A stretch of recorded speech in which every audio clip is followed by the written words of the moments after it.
Essa questão dessa palavra código-fonte, para mim, é uma coisa que eu pessoalmente não faço ideia do que seja. Eu já ouvi falar isso algumas vezes, mas para mim eu não entendo o que é isso. Quando o senhor diz assim, o código-fonte ele é feito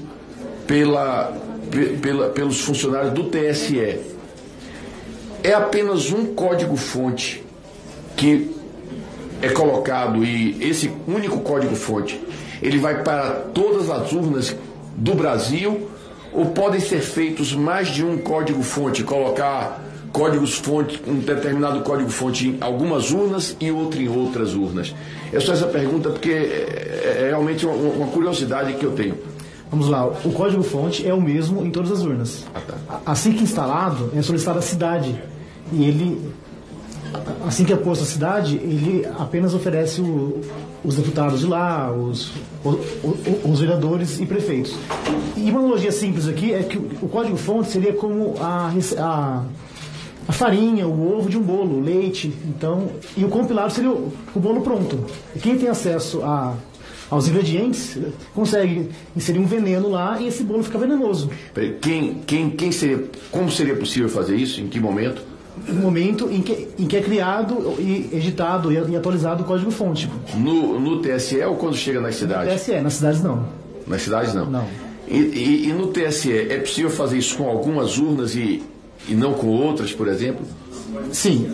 Caso haja alguém com mais intenções, ele faz esse código em todas as urnas, só que o código funciona apenas em urnas específicas, porque é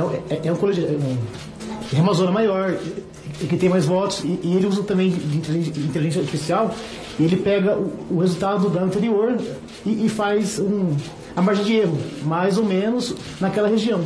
Então, não seria algo grosseiro, que seria, apenas na cidade vai ter 100% dos votos. Não.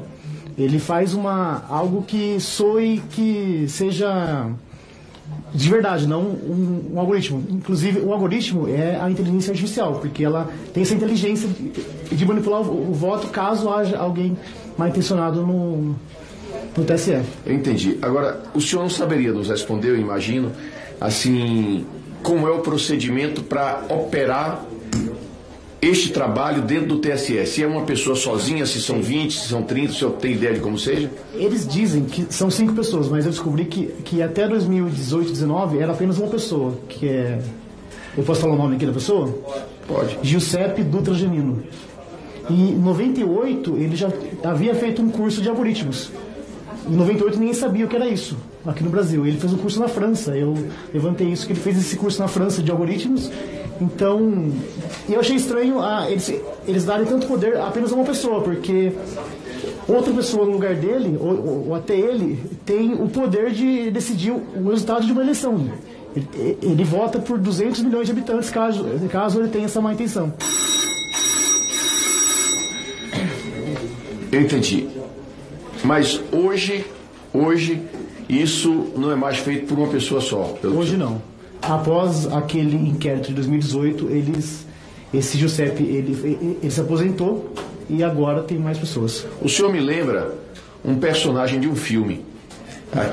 Um filme que é Prenda-me se for capaz, que é uma história real de um sujeito que era um falsário e acaba se transformando em agente da CIA, que foi no cinema interpretado pelo Leonardo DiCaprio, né?